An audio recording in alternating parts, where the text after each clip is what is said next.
If you know how the world financial system works, you know the game that you're playing. And if you don't know the game and the rules that we're playing by, you're going to get slaughtered. You are going to get slaughtered. Ever since the Federal Reserve was born, we have been living under a lie. In order for us to maintain the levels we've got and to maintain the prosperity, Obama has to be twice as far in debt when he leaves office than when he came in, or the whole thing is starting to collapse. The Federal Reserve, they're buying bonds directly from the Treasury. This is quantitative easing, they're calling it. And that means there's an emergency going on. I could see that there wasn't anything in history as far as finances go that was as much of a sure thing as gold and silver accounting for the expansion of the fiat currency supply. There's absolutely no chance in hell that this won't happen. Right now it takes about $15,000 to $20,000 an ounce gold. I believe that there's going to be deflation first, and then all of the world's central banks will start printing like crazy to get us out of that deflation, and Ben Bernanke will be leading the charge. And you can't have a debt that is 10 times the size of your economy. It's not possible. Everything comes to a screeching halt first. I got to show you that the world's stock markets and real estate bubbles have to continue crashing, because all it is the market trying to seek fair value. It's trying to seek equilibrium. This is what the markets do. It is their job. Basically, our entire currency system is imaginary. It doesn't really exist. It's just that we're all dreaming the same dream. If anybody chooses to wake up, it's over with.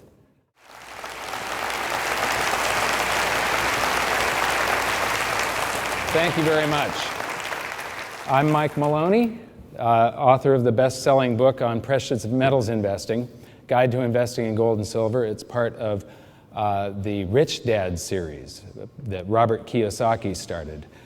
The original book, Robert Kiyosaki says, write a book. No other instructions, write a book. And so I started writing this book, 2.5 years of research and writing, probably 30 hours a week, every week for 2.5 years. It's a very well-researched book. The one thing that I really worry about is perpetuating misinformation. I want to be accurate, and then I try and boil it down and make it real simple. I read all these books by economists like Milton Friedman, Murray Rothbard, Ben Bernanke. If you get a chance to read some Ben Bernanke, don't. He's a horrible author, just horrible. They're all trying to write over each other's heads and impress each other. And by doing so, they make economics sound so complex that everybody thinks, well, I can't understand economics. It's really simple. Economics is very simple if you boil it down to its essence. And it's not that difficult to understand, and that's what I try to do in my book. For the people that have not read my book, about 75% of it is not about investing in gold and silver. It's some history of money, and then how the global economy works and what could potentially happen.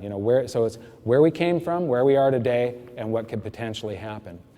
By the way, I really couldn't care less about gold and silver. I don't want gold and silver. It's just in its cycle right now. It's a stupid lump of metal that doesn't have cash flow or spin-off dividend yields. And so I don't want gold and silver. It's just that right now I don't want anything else. They're just in their cycle right now, and they're going to be outperforming everything else, in my opinion, from all of my research. And you're going to be able to buy a whole lot more other stuff, a whole lot more real estate, a whole lot more stocks, a whole lot more oil wells, farmland. All the true wealth is in the buildings, the businesses, the farmland that's out there. And people get this picture in their head that if there's this economic disaster, if there was some sort of collapse, that it's going to be like this nuclear wasteland afterwards. It's not. All the buildings are still going to be there, the apartment buildings. It's just that they're all going to be on sale. The problem is, when investments are on sale, nobody buys. The public comes charging in and they chase investments after they're going up. Gold and silver get hot whenever they're going up, and as soon as we see them take a dip, it's like sales turn off like a light switch most of the time. And I don't want anybody to get slaughtered. I really don't want these bad things to happen. I just think that all the evidence is there that what our leaders have done to the economic system is going to cause these things to happen, and it's inevitable. And I am trying to warn as many people as possible, as quickly as possible. My company has a mission to get as much gold and silver in the hands of the middle class as quickly as possible, because when there is great economic upheaval, there is great political change. It usually goes along with it. In the hyperinflation in Weimar Germany in 1923, this hyperinflation ended on November 15th, 1923. On November 8th, 1 week before the end of the hyperinflation, Hitler's stormtroopers pointed machine guns at the front door of the Burger Braukeller, where there was a political meeting. This is a big beer hall where there were about 3,000 people listening to political speeches. And on that night, he took the stage at gunpoint and to this literally captive audience gave a speech that would change the world. Nobody knew the name Hitler. Nobody knew who he was until he gave this speech to a newly impoverished middle class, people that were scared and looking for somebody to lead them. And here this charismatic guy takes the stage, gives them a scapegoat, and says, I know the way out of this. The next day, those people in that beer hall followed him to try and do a coup to take over the government, and it failed. He was imprisoned. He was tried for high treason. His trial went on for an entire month, and during that month, he had the ear of the nation. He was covered in every newspaper all across Germany, and the judges were sympathetic to his beliefs, so they let him go on for hours on end with these speeches. And that's when he gained power. It was when the middle class was scared. The middle class defines a country with their vote. The country, as the middle class goes, so goes the country. And so what I am worried about isn't the loss of my financial well-being. It's the loss of capitalism. It's the loss of our quality of life. It's the loss of our freedom of choice. That's what I'm worried about. And I know that there's certain people that I'm not going to be able to reach.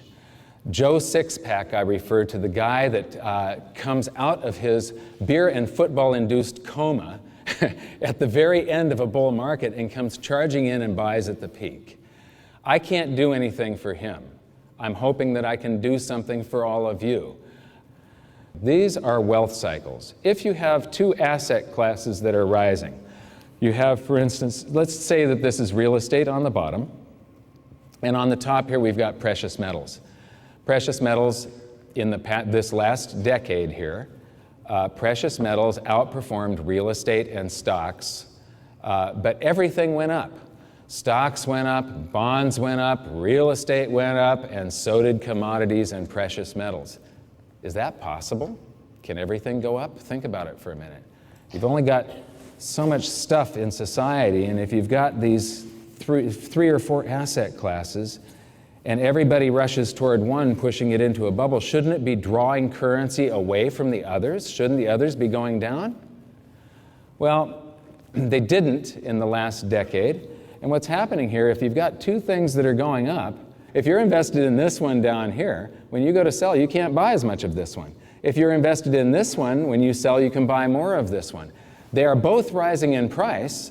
This one is falling in value.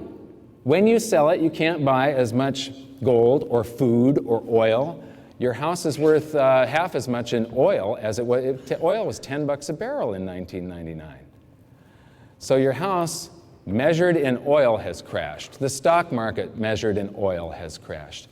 If you start looking at your home or all of your investments and you divide them by something else, you measure them in the price of a bushel of wheat, a pound of copper, a ton of iron, shares of the Dow, or ounces of gold, you're going to discover something. These two things that are going up, eventually, the people that are invested in this one realize that the smart investors realize that that's going into a bubble. They sell and they buy the undervalued asset. And then this trend reverses. It can't go on forever. If it did, if gold outperformed real estate forever, there would come a day where 1 ounce of gold would buy the entire planet, and we all know that that can't happen, right? So, eventually one becomes overvalued and the other one becomes undervalued, and the cycle reverses. And then it reverses again. And what is happening is they're printing currency at about this rate, and that's the reason you can't see it. People will say, well, at least my house is worth $100,000 more than it was in the year 2000, or it's worth 20% more. Well, if inflation was 40%, it actually went down in value. They'll say that, they look at the stock market, and the Dow right now is just barely above its 2000 high. It's a lost decade. Stocks have gone sideways for a decade, and we've had inflation during that time. They inflated the currency supply. So, if you start measuring one thing with another thing, so you're measuring stuff against stuff instead of using currency, what you discover is that everything is trapped in this valuation channel, where it goes from overvalued to undervalued to overvalued to undervalued again. And there's the thing that you're measuring it with is doing the exact opposite mirrored wave. The trick is, sell the overvalued asset near a peak if you can, find the undervalued asset, and I call this wealth cycles. And if you can do that, it's a road to true wealth. You're escaping that valuation channel. So here is a real example. This is the Dow measured in points. And what are points? Points are derived by the dollar value of the underlying stocks. So basically, it's points are dollars. And one of the reasons that they measure it in points is just like if you go to Las Vegas, they take your currency and they give you chips, and now it's just pieces of plastic, so you don't care, you're just having fun. So change it to points, and it's not as bad as if, well, we lost so many dollars, it went down so many points. But anyway, that's the Dow measured in points. But if you go every month during this entire graph from the year 1900 to today, and each day you take the points on the Dow and divide it by the price of gold, you get how many ounces of gold one share of the Dow is worth. And this is what it looks like measured in gold. It's not going anywhere. It's got a mean of about 4 ounces of gold, which means that the price of gold should be 1/4 the points of the Dow, and then things are sort of in equilibrium. It's fair value when the Dow is only 4 times the price of gold. But what you see here is that it goes from fair value into a bubble, 18 ounces of gold, crashes down to 2 ounces, another bubble, 28 ounces of gold, because the bubble was bigger, because they print more currency in the meantime. When it crashed, it went down to 1 ounce of gold. There was a day in 1980 where gold was 850 and the Dow was at 850 points. 1 ounce of gold bought the Dow. Conversely, if you cash out, you could only buy 1 ounce of gold with the proceeds of your stocks. And then we go into the biggest bubble in history.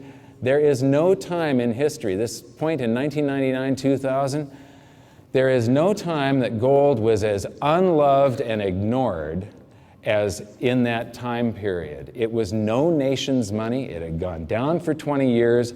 It was the worst investment you could possibly make. Nobody wanted it. Take this. This is the price of the Dow measured in gold. Flip it upside down and you've got the price of gold measured in the Dow.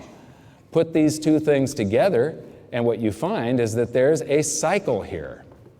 And if you had ridden stocks up to 1929 and then sold your stocks and bought gold, and then in 1932 gone to gold, and then back to stocks, I mean, and then in 1980 go back into gold and so on. This is a road to true wealth. I mean, you're making massive gains here. I show 2 hypothetical families in my book, and one goes from $35 to $11,000 over that time period, and the other one goes from $35 to $11 million. And that is the difference. One family creates a dynasty, the other one didn't even break even. This is the gold Dow ratio instead of the Dow gold ratio. So you're measuring gold's value per ounce, measured in what percentage of a share of the Dow that it will buy. And what it's showing is that gold is nowhere near a bubble. It's very undervalued here. It still has to go up. The mean should be 25% or more. And in every bubble in history and in nature and I used to be an electronics engineer in physics, when something is out of whack, when it reverts back to the mean, it overshoots. If it's more out of whack, when it reverts to the mean, it overshoots further. So I'm expecting a day where the price of gold will be double or more the points on the Dow. This is the silver Dow ratio. Silver has just, the gains here should be immense. This is just gold for the past decade. I just challenge anybody to go and find an index or a stock or anything that looks that good over the last 10 years. This is a perfect chart. It's very bullish. There's nothing here saying that gold, in this information that you're looking at, this is what technical analysts look at when they're trying to figure out whether to buy an asset or sell an asset. And this is saying that gold is probably going to continue rising. There's nothing bearish in that signal. This is the S&P 500 over the last decade, so representing stocks, the 500 largest companies in America, and there's gold. Here we have silver, and I recently spoke at the 8th Annual Banking Conference in Sochi, Russia. This is the big banking conference for all of Europe and Russia. And I was showing them this at the very end. They cut me off. It was really interesting. I was running out of time, and you hear this voice come over the loudspeaker, and it is their finance minister in their parliament telling me, Mr. Maloney, you've got to stop now, Mr. Maloney. They were trying to cut me off. I was presenting this information that they did not want presented at this conference. And then he comes up to me afterwards he's got a copy of my book that he bought, and he wants it signed. Oh, by the way, please visit our table afterwards. We're giving away, these are $100 trillion bills. They're real. They're from Zimbabwe. We're giving away $20 quadrillion at my table. So come and get your 100 trillion. Okay, so what I showed here was that there was an inverted head and shoulders, and this works just as well upside down as it does right side up. You can see the head hanging. It's like this guy's hanging from his feet. This is the head and shoulders that I'm tracing out here in blue. And then you draw across the neckline and you invert that head and the predicted move. And you'll see this if you Google $10 oil, you'll see a video where he's cutting me off and I'm sort of flashing through this. I don't get a chance to describe it, but I was predicting that silver would make a big move, and guess what? That's what silver did. It doubled from where it was. This is the spot price of silver. This is the price of silver IOUs. The price of gold and silver is determined by people going, I owe you 5,000 ounces of silver, I owe you 5,000 ounces of silver, I owe you 5,000 ounces of silver, and they're handing these things out, and they're trading these IOUs on the commodities exchange, and that's what determines the worldwide spot price. Now, you can do these naked, it's called a naked short. If you don't have the silver to cover it, if you're not sitting on a pile of silver and you're writing IOUs, you can still sell them. And some big banks do this, like JP Morgan. And they'll crash a market and then come in and cover their shorts. They buy those IOUs back at a lower price than they sold them for, and they get to make the spread. They fleece the public and some funds that invest in silver for hundreds of millions of dollars by doing this, and they've done it on a regular basis. But silver fell too low this time, and so did gold. And investors that were looking for physical realized it was just too cheap, and they all had to get some, and shortages developed. And all across India, Europe, and North America, the cupboards were bare. There were 3 months where we could only get one silver product at a time, and we had no gold. We didn't have gold at my dealership for 3 months, and I deal with 4 of the world's largest wholesalers, and they could not find gold for us. People don't realize how much gold and silver there is on the planet. There are 6.6 billion people on the planet. There are only 2.2 billion ounces of gold. That's 1/3 of an ounce per person. Silver is even more rare. There's only about 1/14 of an ounce per person. That means that 14 people have to share that same 1 ounce of silver. And right now, you can get a whole lot for your currency. I'm going to take a little detour here. I did not define the difference between currency and money, and you will hear me say currency, currency, currency over and over and over again. Back before World War I, each note that a treasury issued, each dollar in existence in the United States, would say that there have been deposited with the United States Treasury $20 in gold coin payable to the bearer upon demand. The money was in the vault.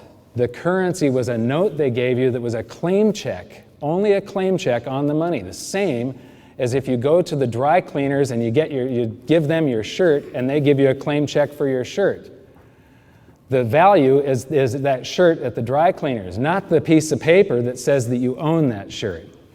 So our currency that circulated was the paper US dollars, and they were claim checks on money. And people do not understand that money has to be a store of value. Only gold and silver qualify as money. They have all the attributes that you need. They're portable, durable, divisible, fungible, and then money is a store of value over long periods of time. One of the things that I always start with is how currency is created, because if you know how the world financial system works, you know the game that you're playing. And if you don't know the game and the rules that we're playing by, you're going to get slaughtered. You are going to get slaughtered. So this, just by knowing this, increases your odds just 100-fold of winning. When you or I write a check, there must be sufficient funds in our account to cover the check. But when the Federal Reserve writes a check, there is no bank deposit on which that check is drawn. When the Federal Reserve writes a check, it is creating money. And that is, putting it simply, from the Boston Federal Reserve's website. Basically, the way this works is in the United States, it's the US Treasury, but every country has the equivalent of our Treasury. So the treasuries around the world create a bond. And what is a bond? A bond is just an IOU. Loan me $1 trillion, and I promise that over a 30-year period, I'm going to pay you back $2 trillion. That's basically a bond, IOU. And there's something in the middle here called open market operations that I'm going to just show you real quickly, but the open market operations is just a shell game that obscures what is truly going on. So banks show up at the Treasury auctions, the primary dealers they're called, and then the Federal Reserve comes along, and through open market operations, they write a check to the bank and they buy that bond from the bank. So the Federal Reserve ends up with the bond. But then the next month, those banks show up at the Treasury auction again. Now the Treasury has the dollars and the Federal Reserve has the bond, and this process repeats itself over and over and over again, and there's a buildup of dollars at the Treasury and bonds at the Federal Reserve. So we borrow currency into existence with an IOU, that bond, and the Federal Reserve opens up their big old checkbook that doesn't have a single penny in it and writes a bad counterfeit check and hands that to the Treasury. Dollars spring into existence. Then the Treasury deposits that in the various branches of the government, and the government does some deficit spending on social programs, public works, and war. And then they pay those government workers, the contractors, and the soldiers, and all of those people deposit it in their private banks. Banks create money by monetizing the private debts of businesses and individuals. Federal Reserve Bank of New York. So, now the miracle of fractional reserve lending comes into play. Fractional reserve lending is just what it says. They reserve a fraction of what they've got. If you go into the bank and you deposit $100, the bank is allowed to keep $10 in your checking account in case you want some of that $100, and they get to steal $90 of it without telling you. Your checking account never has the balance that it says it's got in there. They have borrowed most of that currency out of there, and they're going to loan it to other people. When those people sign that loan, currency actually gets created because you have $100 on deposit and they have 90, so now there's 190. Then they go and buy something. That's the reason they're taking out a loan. They're going to buy a house or a car or something like that. And when they buy that thing, the seller then deposits it in his bank account. So that $90 gets deposited, and then they get to go in and steal 90% of that, meaning $81. So now there's $271 on deposit. Can everybody see how the currency supply is getting magnified by the banks here? And that process happens over and over and over again, and under a 10% reserve ratio, every dollar deposited can create another 10. So if you deposit $1 trillion in base money, it can create 10 trillion. And that is basically it. There is nothing else. Our entire currency supply is either IOUs or receipts for IOUs. That's all that it is. It's all an imaginary agreement, and it is all given value because your experience yesterday is that $1 purchased you something, so you expect that it's going to tomorrow. So you have this agreement that is basically, our entire currency system is imaginary. It doesn't really exist. It's just that we're all dreaming the same dream. If anybody chooses to wake up, it's over with. So it's really just a couple of bucks that is whipped up in this little voodoo hocus pocus scheme here, where the Treasury and the Federal Reserve write out IOUs for each other. A check is an IOU, a bond is an IOU, and they swap IOUs, dollars spring into existence. $1 is a receipt or a claim check on an IOU. Then the rest of the currency supply is a bunch of numbers that the banks type into their computers. They don't exist. In my book, I call things money until I get to the point where I define what money is and the difference between money and currency. And from that point forward, I only call gold and silver money, and I call everything else currency. But in the original manuscript, when I start talking about the massive currency creation that's going on and how banks are just debasing the currency supply all over the world and how this Mandrake mechanism works, I start referring to it as the number supply, the M3 number supply, the base number supply, because they're just numbers that somebody made up. I can write numbers on a Post-it and hand them out like this. They make them up. They type them in the computer. It is nothing but a supply of numbers. How many numbers are there? It's infinite. So it's nothing but a number supply.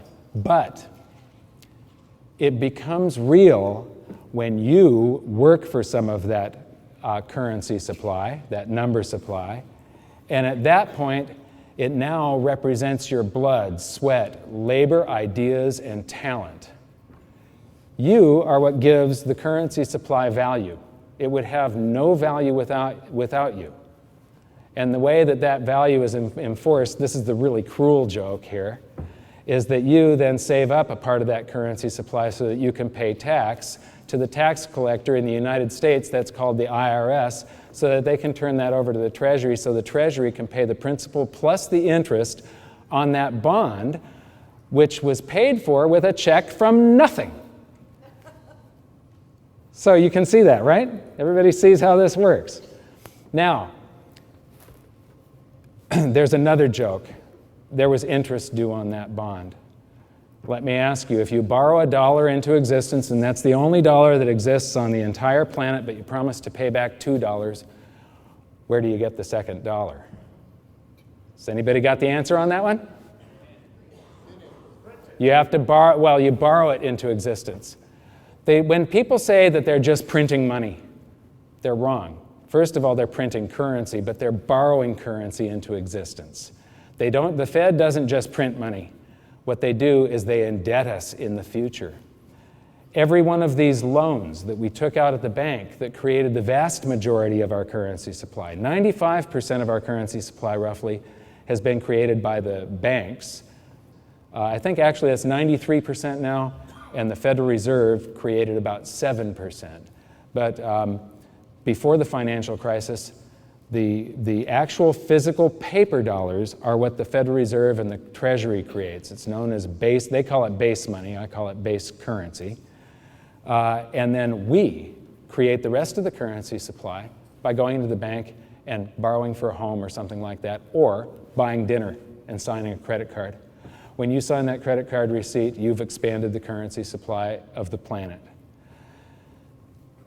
The problem with this system is that every single month there is a payment due on that bond for the principal plus the interest, and there's payments due on your home mortgages and on your cars and on your credit cards. Every single month, you've got to make a payment on that currency that you borrowed into existence. And on the balance sheet, that payment extinguishes the currency that you borrowed into existence, so the currency supply starts to collapse. This system requires that we go deeper into debt every month than we were the previous month. We have to always borrow more currency into existence than we are extinguishing every single month, or the whole thing starts to collapse. And I'll show you what that collapse looks like in a minute. But first I'm going to show you the base money. These are the physical paper dollars. It's basically cash in circulation plus the deposits that the big commercial banks have at the Federal Reserve. All of the banks have a checking account at the Federal Reserve, and their deposits are all redeemable in paper dollars. So it's a measurement of how many paper dollars exist. It took 200 years to go from $0 in existence to $825 billion. Then along came the financial crisis of '08, and it has only taken 2.5 years to triple that. We are now at about $2.4 trillion of base money from 825 just 2.5 years ago. So this looks like the currency supply of the planet is just exploding when you look at this. And most economists and newsletter writers are talking about inflation, inflation, inflation, that it's right around the corner, this is going to happen. I believe that we're going to have, I wrote in my book, we would have the threat of deflation followed by big inflation, which we have already had. That's what this is. Followed by real monetary deflation, which is a collapse of the currency supply. Inflation and deflation are properly referred to as an expansion or contraction of the currency supply. Prices follow, but there's a delay. And so consumer price inflation keeps your eye off the ball. If you can look at what's happening in the currency supply, you're seeing into the future. And I believe that there's going to be deflation first, and then all of the world's central banks will start printing like crazy to get us out of that deflation, and Ben Bernanke will be leading the charge. And so back in March of 2006, the Federal Reserve hid their broadest measure of the currency supply. The currency supply, there's M1, M2, and M3. M1 is cash in circulation and plus checking accounts. M3 was the broadest measure that incorporated the most different types of bank deposits and so on. Not at all the entire currency supply. The entire currency supply is actually total credit. It's at about 53 trillion today, and it's stalled and started to shrink. But M3, they used to publish it every month. It was the measurement of the currency supply that most newsletter writers and on the news that they would report. And the Fed hid it from us in March of 2006, claiming that it was too expensive to compile this information and that it was useless anyway, that you couldn't glean anything from M3 that you couldn't get from M2. Now, here's the real kicker. There is M3 is you take a whole bunch of different monetary aggregates that the Fed publishes, and you add them together and you get M3. The only one that they don't publish, I believe it's Euro dollars, or I can't remember, I believe it's Euro dollars. It was 0.6% of M3. So you can still reconstruct M3 off of all their other monetary aggregates, plus minus 0.6% accuracy. And there's several companies that do this. Shadow Stats, Shadow Government Statistics, or shadowstats.com is one of them. It's by John Williams. He's one of the people that does. And all the people that do, their data agrees. So I am like 99.4, because it's 0.6% plus minus. I'm 99.4% sure that this information is correct. And what you see here is that there's a little collapse going on of the currency supply up here. And it's not huge. We've gone from, this would be 15, so about $14.7 trillion down to just under $14 trillion in M3.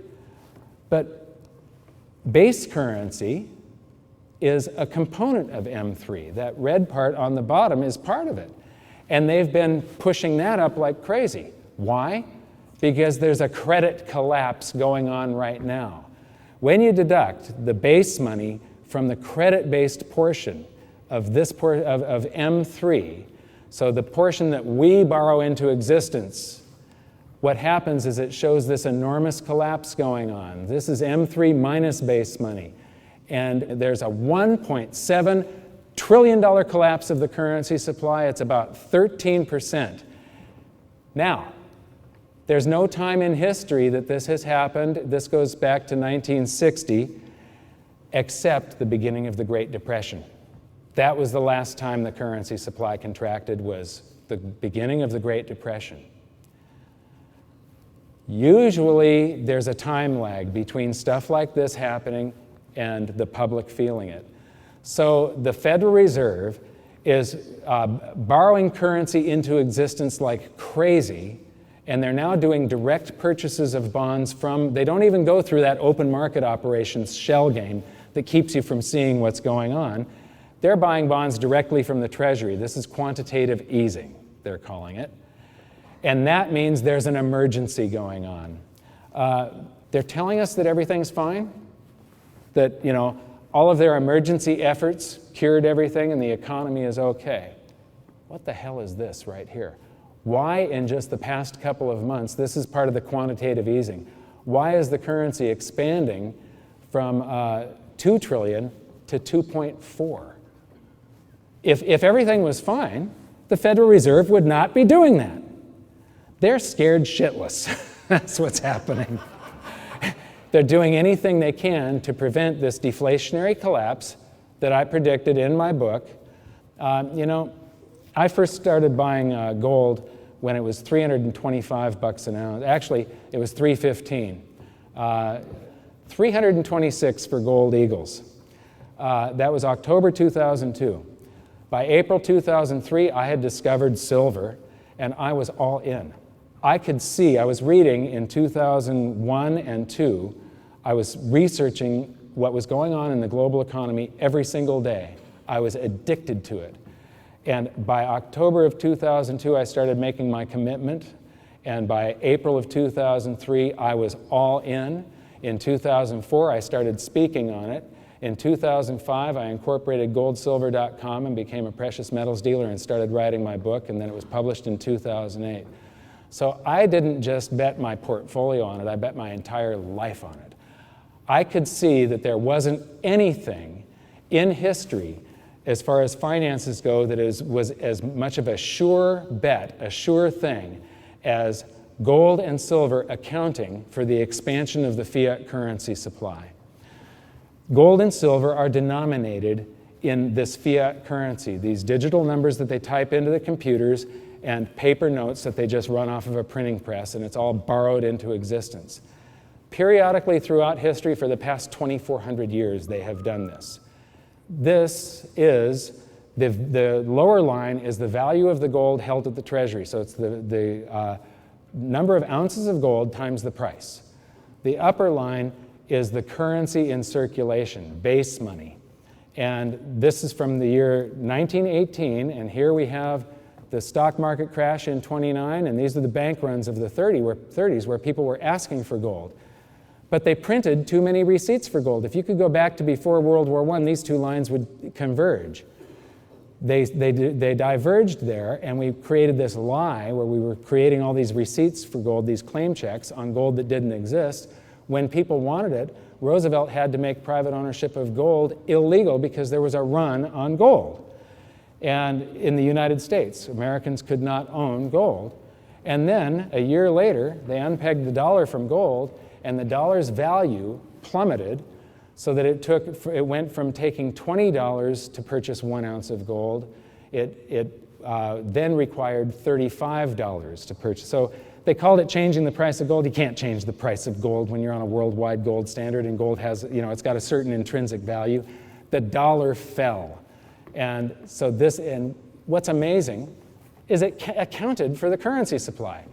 This is the free markets and the will of the public forcing the government's hand, forcing them to change the rules. Here's the same chart again, but now I've taken the dates out further so that you can see World War II, the expansion of the currency supply. Then in '59, Charles de Gaulle, the president of France, says, we want our gold. Other countries started jumping on board, and gold started leaving the vaults. Then I'm taking it out further because that one goes out to 1971. In 1971, we go off of gold, but there's another line here, a blue line. How many here would say that credit cards are replacing cash in circulation? Credit cards are replacing cash in circulation. I believe that they are, and when you sign a credit card receipt and you pay that merchant, the merchant's checking account does not know the difference between credit card currency that you created and cash that the Federal Reserve created. It can't tell the difference. And that currency that you created circulates until somebody saves it up and pays down credit card debt. And so I add that to the currency supply. Well, once Nixon took us off of gold and gold became a separately traded commodity/currency, the will of the public and the free markets drove the price of gold up until once again the value of gold held at the Treasury exceeded the currency supply, and there was a year where we could have gone back on the gold standard, and it also covered outstanding revolving credit for an entire month. So all it was doing is the same thing as it did in 1934 and in Weimar Germany and hundreds of times since the year 407 BC with the first great inflation in Athens. This is the same chart again, but it shows Ben Bernanke panicking over here, and this is the increase of base money. That's that first chart that I showed you, not first chart, but the one that was a red area on the bottom. So that's the increase in base money. Well, there's the outstanding revolving credit piled on top of it. Here's gold, and what this means is that gold has to rise from here to way up there to do the same accounting that it has already done twice in the United States and hundreds of times in history. This is a natural thing. It does this automatically. The will of the public and the free markets force this to happen. I believe that there's absolutely no chance in hell that this won't happen. Right now it takes about $15,000 to $20,000 an ounce gold. So here is another way of looking at the same thing, and it's a great way of looking whether gold is undervalued or overvalued. If you take just the paper dollars, that base money, and you say there's a certain amount of paper dollars, how much gold do we have as a percentage of those paper dollars to cover them? And so gold is expensive when we've got too much gold, more than paper dollars, and it's cheap when we don't have enough, and it's very cheap when it's way down here. Well, there's where we are as far as just the paper dollars. Here's when you add outstanding revolving credit. This is what a debt collapse or a currency collapse looks like.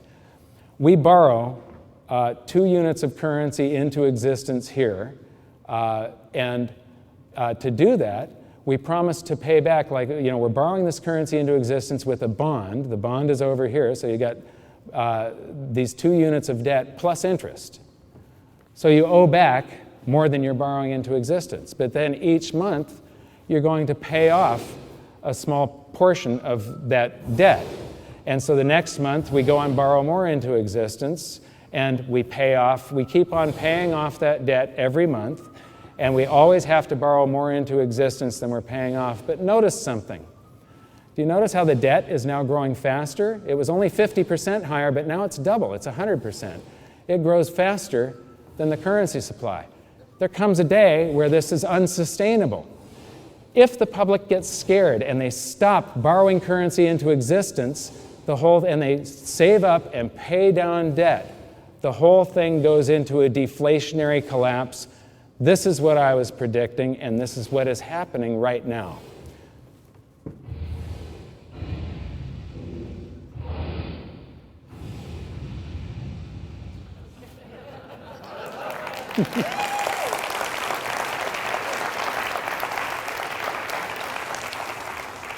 Thank you.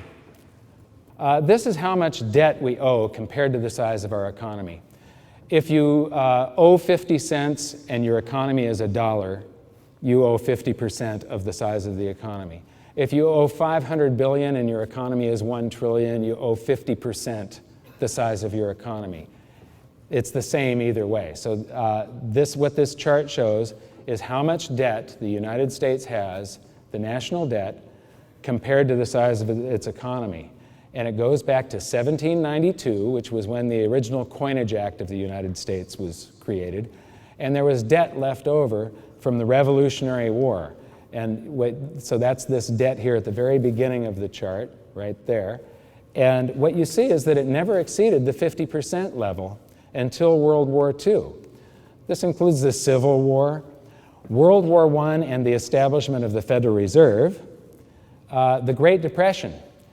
You see that during the 20s, we were growing the economy faster than the debt. And so the debt compared to the size of the economy is a smaller and smaller portion because we were having the roaring 20s. The economy was growing and the debt wasn't growing as fast. So on this chart, the debt is shrinking through the 20s, but then suddenly in 1930, it goes up. Why? It wasn't because we were borrowing a whole bunch of currency and going into debt. It's because the economy shrank and our debt stayed the same. So that was the last great deflation. It got us into a deeper debt because we couldn't afford to pay the debt that we owed. The economy shrank faster. Then we do deficit spending for World War II, and we could exceed this level of 50% because now we had this fiat currency system where we could just borrow currency into existence. But when you do that, bonds range from like a month to 30 years out into the future that you're going to pay them back. That means we're borrowing prosperity out of the future. You remember how I said you save up some of the currency supply so that you can pay tax to pay the principal plus interest. So the prosperity that we're enjoying right now, this moment, is owed back in the future. We have to pay principal plus interest for the privilege now of having currency that we can use. Somebody is skimming off the top, basically. This is the way the banking system sort of skims off the top. It's through inflation. There's people that get rich off of this without having to do any work and putting their value into the system. They get to skim purchasing power out of the system through inflation.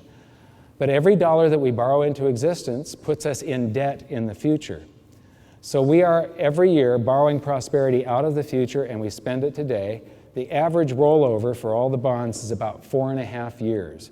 So the prosperity that we're enjoying right now, we owe back we've got to pay for 4.5 years from now. And right now, the taxes that you're paying are paying for prosperity during the Bush administration. We already spent it. It's gone. So then we started growing the economy faster than we were doing deficit spending. So our debt compared to the size of the economy goes down during the Korean War and Vietnam, and then we have the end of the gold standard, and then Reagan says, deficits don't matter. We can just go ahead and spend as much as we want. And the debt increases.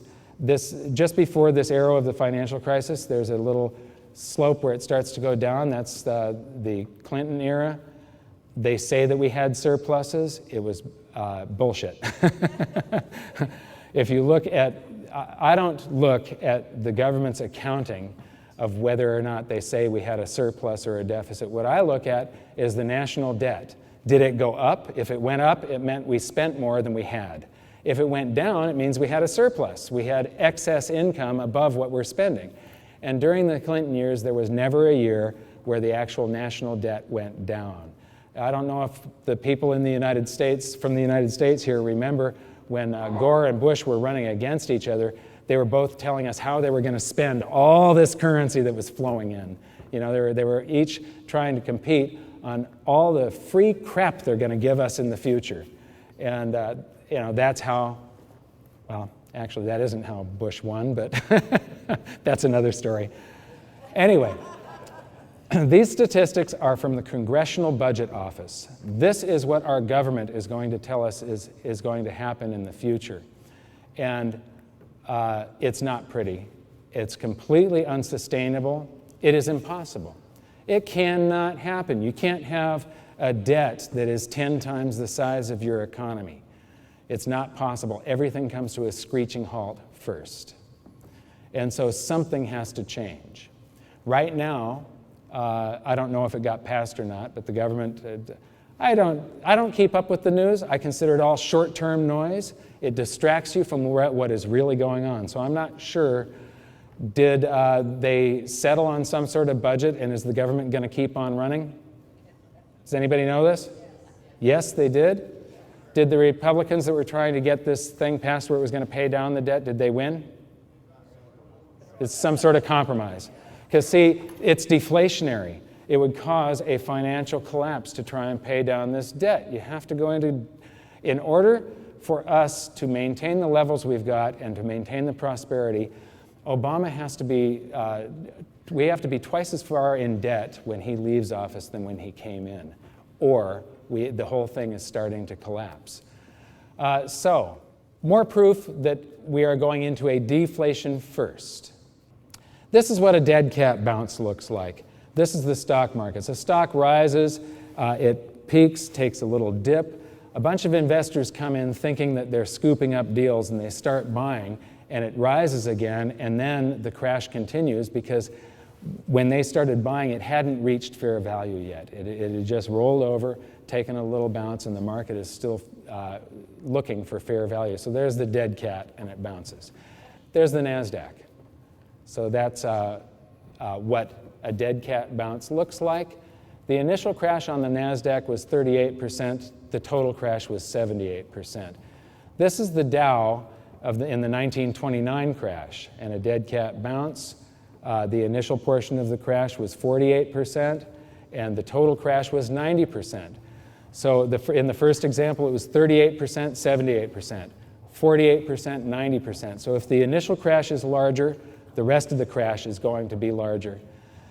We are going through a giant version of the 1929 crash or the NASDAQ crash. We just had the biggest crash in history. The Dow, which is supposed to be the biggest, safest, securest, the 30 largest companies in the United States, just crashed by 56%, and we're in a dead cat bounce, meaning that ultimately the total crash should be greater than 90% from its high. This is the best way of measuring the value of a stock. And I'm sorry if I'm going fast and this isn't sinking in. I got a lot of stuff here and I got to cover it. Only got 20 minutes left. And I got to show you that the world's stock markets and real estate bubbles have to continue crashing because all it is the market trying to seek fair value. It's trying to seek equilibrium. This is what the markets do. It is their job. The S&P 500, these are PE ratios. How many here know what a PE ratio is? Okay, how many do not? It's okay to raise your hand and say that you don't. Okay. It's the price of a share of stock divided by the earnings of the company. So it's basically how much is this stock costing me compared to how much is the company making. And it's one of the best ways the entire industry, the stock market, the industry, the financial industry agrees that this is probably the best way of measuring the true value of a stock, whether it's overpriced or underpriced when you're buying it. The S&P only goes back to the year 1950, but Professor Robert Shiller of Yale University reconstructed the S&P. He took the 500 largest companies in America and he took it all the way back to the year 1880. So you have 120 years or 121 years of data here. Fair value is when PE ratios that are about 12, meaning you're paying 12 times the earnings of the stock. So if you buy a stock, it's going to take you 12, if nothing else changes and the company continues making the same amount every year, it's going to take you 12 years to make your money back and be in profit. Undervalued is anything under 10, overvalued is 15 to 18, and anything over 18 is a bubble. And so here's the data going back to the year 1880, and what you see here is that there is no time in history that we go from fair value to overvalued. Once it hits overvalued, it does not stop. It bounces on the way down, and it visits undervalued, overvalued, undervalued, overvalued, undervalued, overvalued, undervalued. The greatest bubble in history, the year 2000, PEs of almost 45. Absolutely insane. Investing in a stock and having to wait 45 years to be in profit. This was nuts. And people were chasing stocks like crazy. This was the tech boom and so on. Well, it crashed down to fair value during the market crash of 2008, and it bounced back into a bubble. We're at PEs of like 23, 24 right now. The stock markets seek equilibrium. They seek fair value over the years. This is their job. That is what they do. There's a famous trader named Bernard Baruch who said, in the short term, the stock market is a voting machine. It's like a stock machine. A slot machine, or a voting machine. It does what the public thinks it should do. The public chases after something and goes into a bubble. But in the long term, it's a weighing machine. It balances. It's scales balancing each other. That's what the stock market is always trying to do, seek fair value. It's only there for brief moments in history, but the point is that every time we are in a bubble, it visits severely undervalued, and the greater the bubble, usually the greater you overshoot fair value.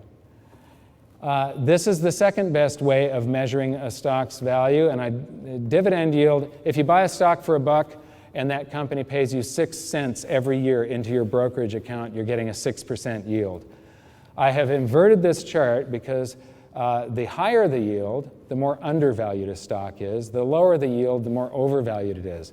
So I inverted it so that bubbles are up and undervalued is down. So fair value is 4.5 to almost 6. So there you see the same pattern as before. But here's what's alarming, is that there is no time in the first 118 years of data that we have been in a bubble this large. This is absolute insanity, and it cannot last. There are two ways that the market can seek equilibrium. One, the market goes sideways for a decade while we have raging inflation. That will balance this out, and it'll bring dividend yields and PEs back into line. Two, it crashes. The markets go down. The currency supply is collapsing. Therefore, this has to be a deflationary collapse. This can't be an inflationary, what they call an invisible crash. These are the world stock markets. So there you have the US stock market, the England stock market, Germany's stock market. This is Singapore and Japan. Notice that before the year 2000, Singapore and Japan used to trade in a different direction than the United States. The United States could be going up while their stock market was going down.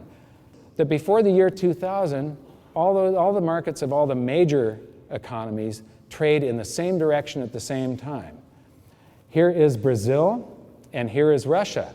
And in about the year 2003, they started trading in the same direction, and since the market crash of 2008, all markets are just all world markets, go the same direction at the same time. The S&P, the Dow, they're way, way overvalued in a bubble. We're having a deflationary collapse of the currency supply. The markets have to go down. When they do, the rest of the world, where the United States goes, so goes the rest of the world. These markets all have to collapse. Now, we have some real estate bubbles going on. The real estate bubble in the United States it basically burst in the year 2007, 2008, and it's been falling. But I measure something called the mortgage rent ratio. Fair value on a home is if you're paying about a dollar to $1.05 for the monthly mortgage on a 30-year mortgage, plus your carry costs like insurance and stuff, for each dollar that you could rent the house for if you were going to rent it. We went into a bubble of $1.25 in the 1989-1990. Fair value is about $1.05, and then we had the recession, and it went to 90 cents. On a national average, in the year 1995, real estate cash flowed by 10%, a single-family median price home in the United States, except you couldn't get a loan back then. Credit was tight, the economy was lousy.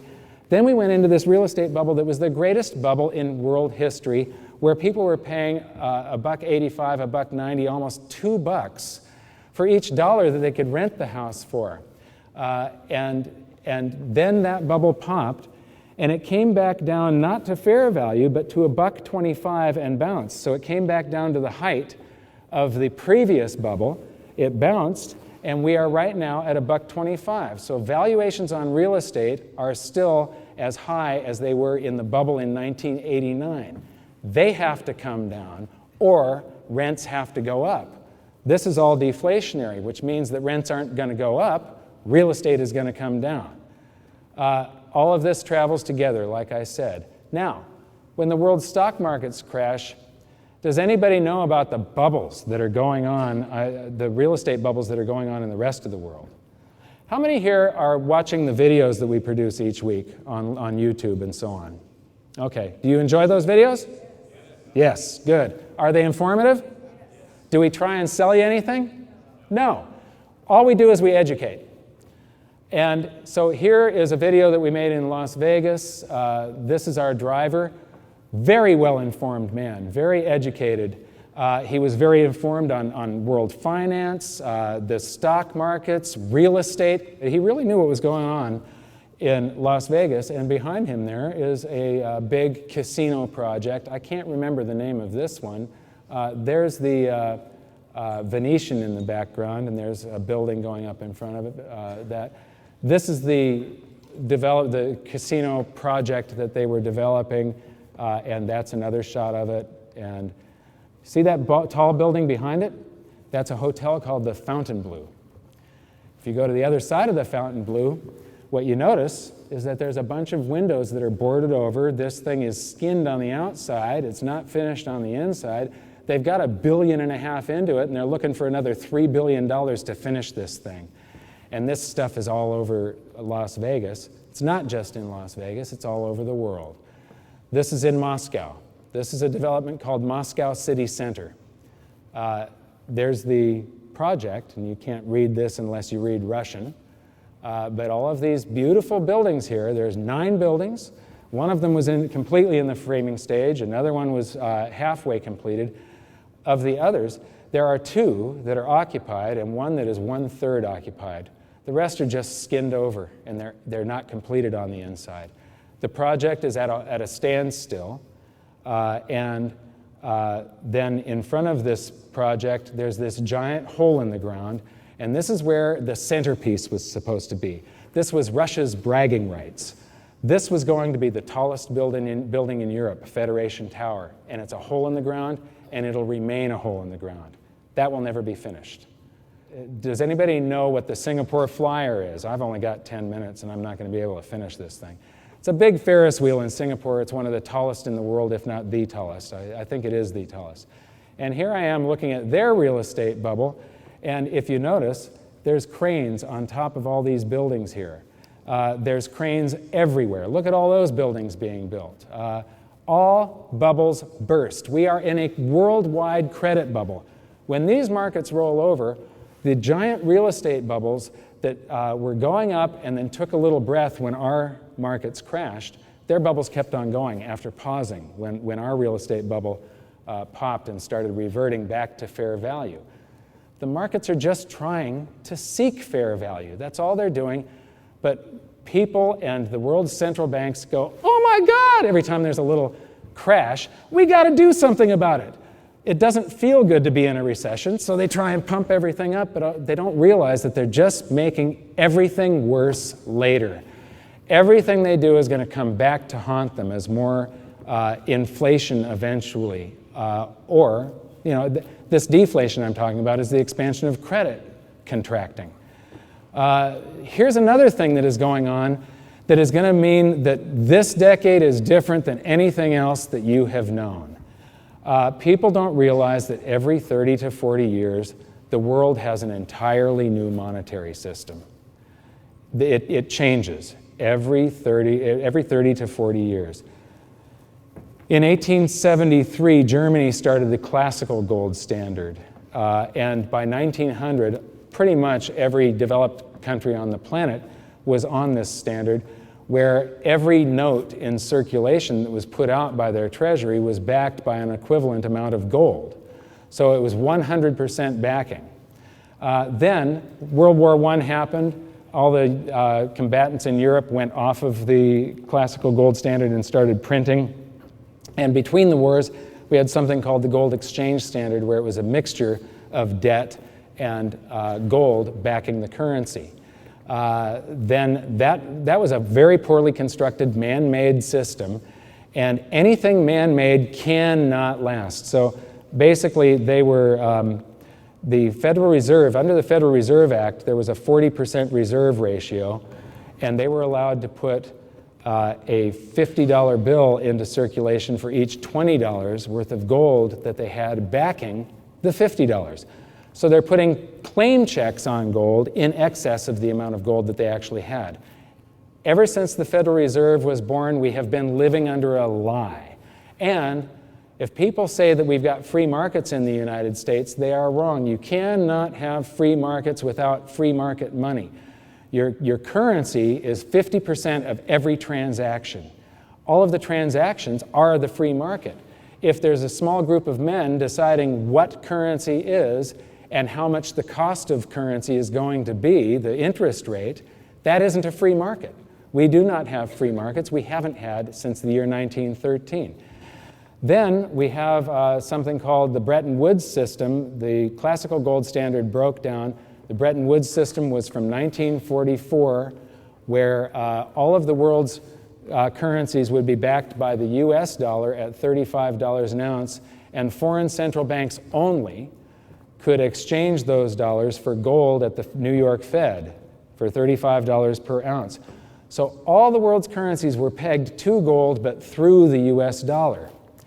All of these countries started asking for dollars, and gold flowed out of the vaults, and Nixon had to take us off the gold standard in 1971.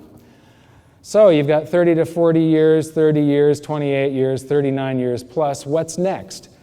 In this decade, there's going to be an emergency meeting of the G7 or the G20 countries, and they're going to be trying to hash out a new world monetary system, and they're already working on it. They're trying to figure out what they're going to do when the dollar collapses. Here's the differences between the 70s bull market and today, and this is the reason I say that you really can't compare them. There isn't any comparison. And remember, in 8 years, gold went up 24 times its price, silver went up 36. These are enormous winnings in such a short period of time. In the 70s, It was basically North America and Western Europe that drove the price of the precious metals. The exchanges were the London Metals Exchange and the commodities exchanges in the United States. That's where the price of gold and silver was set. All of the USSR, they could not participate. There was no exchanges there. There's no market for gold and silver. And even if you could buy some, it was on the black market, so your investment did not affect the worldwide price. Those people were excluded in participating in this bull market and driving the price of gold forward. China under Mao, same thing. First of all, everybody was making a subsistence living. Very few people even had electricity, let alone being able to go and invest in gold. India, Mexico, South America, these countries were all very poor at the time. The world's richest man is Carlos Slim, and he lives in Mexico City. You have massive investors in all of these countries now, and in Shanghai, investing is a sport. People will sit around in a room like this and watch tickers go by and make their bets. The rest of the world, Africa, I mean, pretty much, the whole rest of the world was excluded in that bull market, and gold went up 24 times and silver 36. So and back then too, news traveled very slowly. You turned on that old vacuum tube TV set, waited 60 seconds for it to warm up, and then Walter Cronkite would come on and give you the price of gold. Or you'd open the newspaper the next day and get your news 24 hours after it happened, and then you'd pick up the telephone and call your broker, and if you were lucky, he could get an order onto the floor of the exchange for you the same day, but possibly the next day. So news and reaction time was very slow. Also, the development of the investor mindset. Before the ERISA Act and before Nixon took us off of gold, before 1971, when Nixon took us off of gold, if you went to work between your late teens or mid-20s, depending on whether you went to college or not, you could expect that if you saved 10% of your income every month, that when you got into your 60s, you could retire and live off the interest in your savings account. Can you do that today? Nobody can live off the interest in a savings account unless you got 20 million bucks sitting there, 50 million bucks. That's the only way you're going to get by. And you wouldn't leave it in a savings account because you're losing to inflation. Your principal is getting whittled away because of inflation. So, my parents' generation were savers, not speculators and investors. What's different today? Today, the entire world can participate. It's roughly 10 times the populations that can participate in this bull market. News travels at the speed of light over a tremendous variety of media outlets. You can get the news on your cell phone, on your laptop, and an investor crossing the Sahara. We're out filming in front of the pyramids, and there's this like Bedouin guy sitting on the ground, and he's got some sticks and he's starting a fire to make some tea, and he's on his cell phone. This guy crossing the desert can take his Apple iPhone, check the price of gold, and place a trade right there. Is this a different world or not? Yes? Yes. Okay. Then you have the development of the investor mindset. Along comes the tech bubble and NASDAQ, and everybody got themselves a trading platform and became a day trader. And then they got punished. The market crashed. Then you've got a real estate bubble that happens, and everybody starts chasing real estate. And then they get foreclosed on, and real estate, the bubble popped, at least here in the US and in England. The bubbles are still going on all down coastal China and Australia and New Zealand. Those bubbles are massive, and they're about to burst. And so they got punished. Nobody has been punished on precious metals for 30 years. Our memories just aren't that long. So the next great bubble is absolutely destined to be precious metals. Nobody has been burned on it. Nobody that's chasing after an investment to either secure their retirement or to buy them that new Lamborghini. And so the development of the investor mindset, this is really critical to try and figure out how many units of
This is the type of information that you get, and when we're nearing a top, our customers are going to be informed on what we are doing. So could you roll that video, please?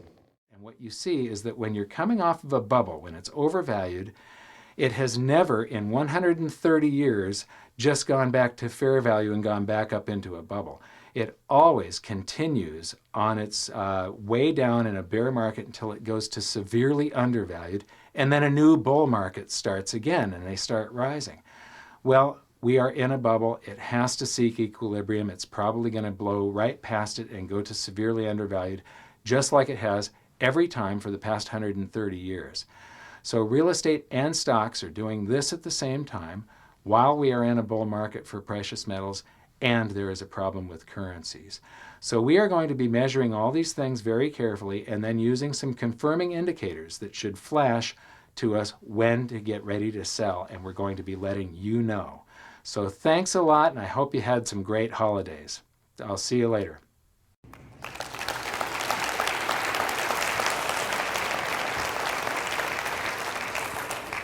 I was standing in front of a green screen just sort of drawing these charts out of memory, and our animator Aiden had to sort of float the charts in front of me and move them around to match them up with my finger.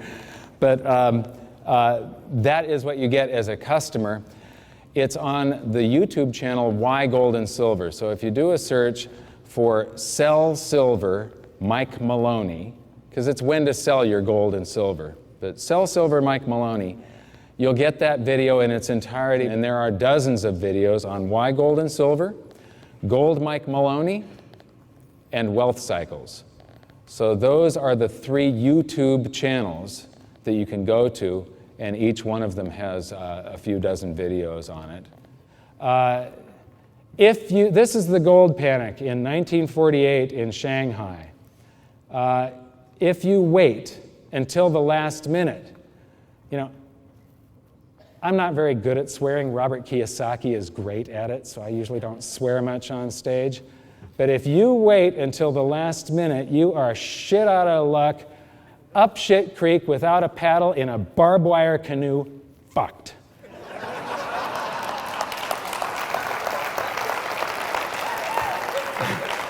Thank you. I'm at the second to the last frame here. Here's one thing that people do not realize. It does not take Ben Bernanke to print the dollar into oblivion for gold to go to $10,000 an ounce, $50,000 an ounce, $100,000 an ounce. All it takes are a few very wealthy investors to try and get theirs before the masses wake up and the herd comes charging in. This is the masses, and they will be, these are the people waking up out of their beer and football-induced comas and coming in at the last second. Well, this is a sort of a different situation because their currency is going to go to zero because of war. But basically, you got to get in ahead of the trend and then get out when everybody else is panicking like that. Like I say, this is the greatest wealth transfer in history.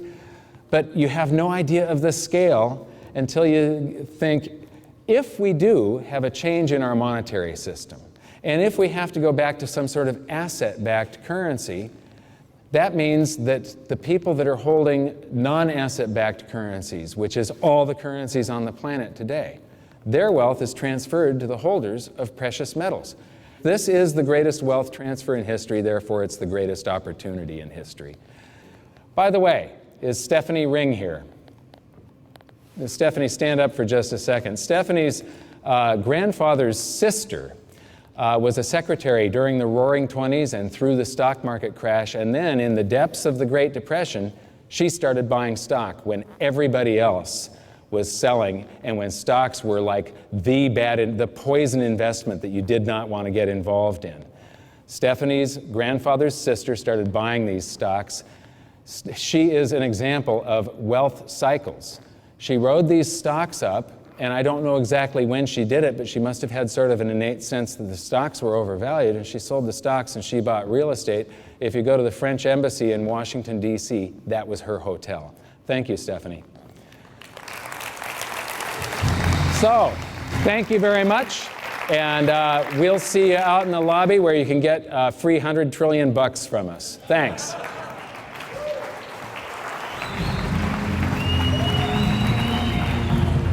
So I just came off stage at the event, and you know, it's great. The event went great. It was everything, all the information was very well received. It was a great audience.